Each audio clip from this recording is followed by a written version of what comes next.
It's John, and I wanted to talk about tomorrow's slate of the NBA games. So, to recap, we did obviously I went over my play-in predictions and didn't do great. We had the Heat beating the Sixers, and we had the Hawks getting in.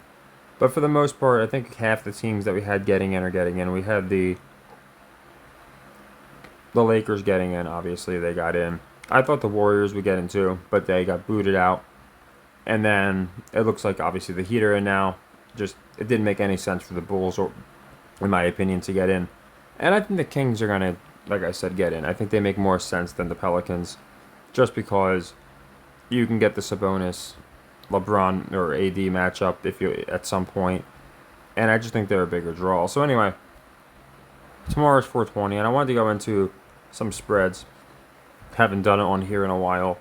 I basically only usually post my nightly spreads on my Patreon just because it's specifically for people tailing picks and trying to just get the best value. But anyway, Magic Cavs, I went into this. I believe I had them matching up in my simulator. And I think the Cavs make sense to win this series.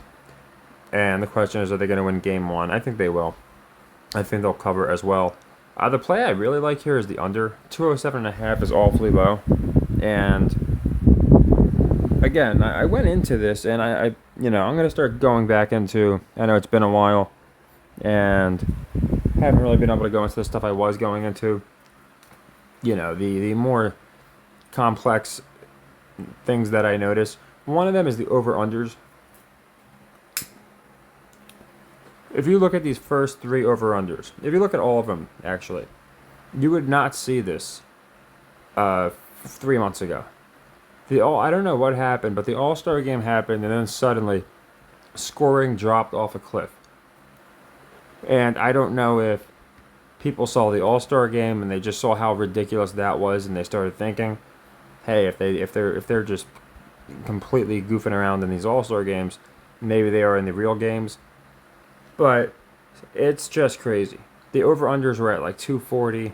This Magic Cavs line, even though they're not high-scoring teams, would be around 215. This Suns Wolves line would be around 225. The Knicks, the only one that makes sense to be kind of low because their defense. And again, I think it's all scripted. So they're like being pushed as the team who plays sound basketball. And Lakers Nuggets, again, it would be in like the 230s. So it's just crazy how they...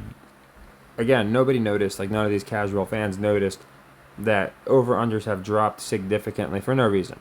And the biggest argument that I'm seeing, it's not even an argument, it's just a rationalization I'm seeing from these delusional people is, oh, it's good to see that they're focusing on defense now. And it's like, what do you think? The players all had a meeting and decided, hey, let's start playing defense? It doesn't make any sense. It only makes sense if they were told to start focusing on defense, and they were all told. So, again, I think it's another point just showing how scripted it is. But I wanted to go into just things I've noticed as far as that and how I think it affects, the bottom line. Anyway, Suns T-Wolves. I got the T-Wolves here. It's odd that they're at home. Typically, with the way they played this year, they'd be like getting 3.5, 4.5. So, you never know. But I have a feeling that they're going to start off strong, win at home. They're just that type of team. They're sound. And the Suns, I think, get off to a slow start here. Knicks, Sixers. Believe it or not, I like the Sixers. I think the Knicks are so white-hot going into the playoffs right now that most people are just going to take them to win this first game at home and think it's a lock the way they've played against a lot of teams. And the Sixers obviously inconsistent. Embiid just came back and then he got hurt. So I don't see much money on them. I do think the Knicks are going to win the series. Although what's interesting is in my playoff simulator, and I'm going to have to do another one now because I thought the highest seed played the lowest seed and that was it. So when I was doing my picks, I'm like, well, the Sixers are the lowest seed in the East. Maybe besides the Heat, right? So I'm like, there's no way that they're going to match up with the Celtics. They're a low seed. They're going to match up with, or they're a high seed, I should say, and they're going to match up with the low seed. That's just kind of the way I looked at it. So I didn't think they'd match up with the Celtics. Now, if they beat the Knicks, I should say, if beating the Knicks matches them up with the Celtics, then I might actually like them to win. So I'm gonna have to do a playoff simulator by, we'll be one game in. Again, I think the Sixers are taking game one anyway, but I'm gonna look into it. If they would match up with the Celtics, then to me that makes a lot of sense. The Celtics play the Sixers. Oh, I'm sorry, I keep saying the Celtics. I mean the Bucks. I don't know why I keep mixing them up. The Bucks. If they match up with the Bucks, it'd be interesting because, again, I think they would draw the Celtics because of their seeding. But if it's not based off of seeding, because it's not, people brought that to my attention when I pointed out the Thunder shouldn't be drawing a high. They were drawing like a 4 seed instead of an 8 seed, and I'm like, it doesn't make any sense. And they said after the first round, it doesn't go by the record basically. So if the bracket's set up, so a Sixers win means they play the Bucks, and again, it's the Bucks, not the Celtics. So you got Doc playing one of his old teams. Then he's going to probably play the Celtics in the next round, which would be the conference finals. That's what I think is going to happen. But if the Sixers win and it would match them up with another team, like Cavs, whoever, then I think the Knicks are going to win. So I'm going to go into that one a little more specifically. Then we got Lakers Nuggets. I got a lot of people telling me the Lakers are going to win this series. I'll say Nuggets are winning this game.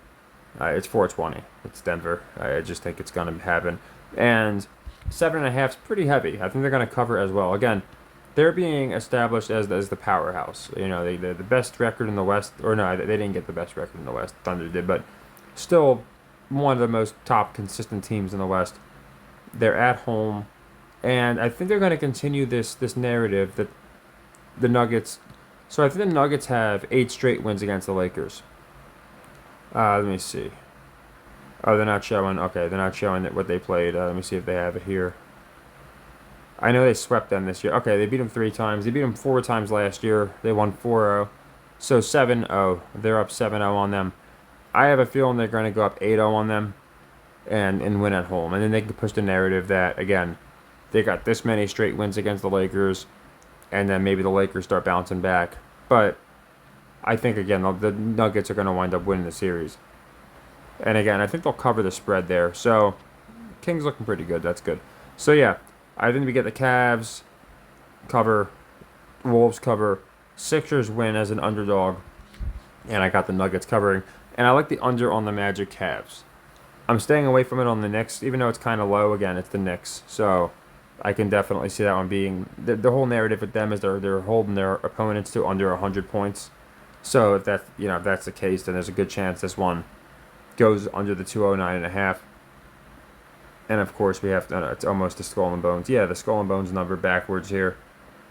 I noticed Denver very consistently gets 223 and a half with their or two signs like at 232 if it's against another team. And I don't think that's a coincidence. But yeah, that's who I think wins tomorrow. It's just game one. I'm going to go into, like I said, a live video.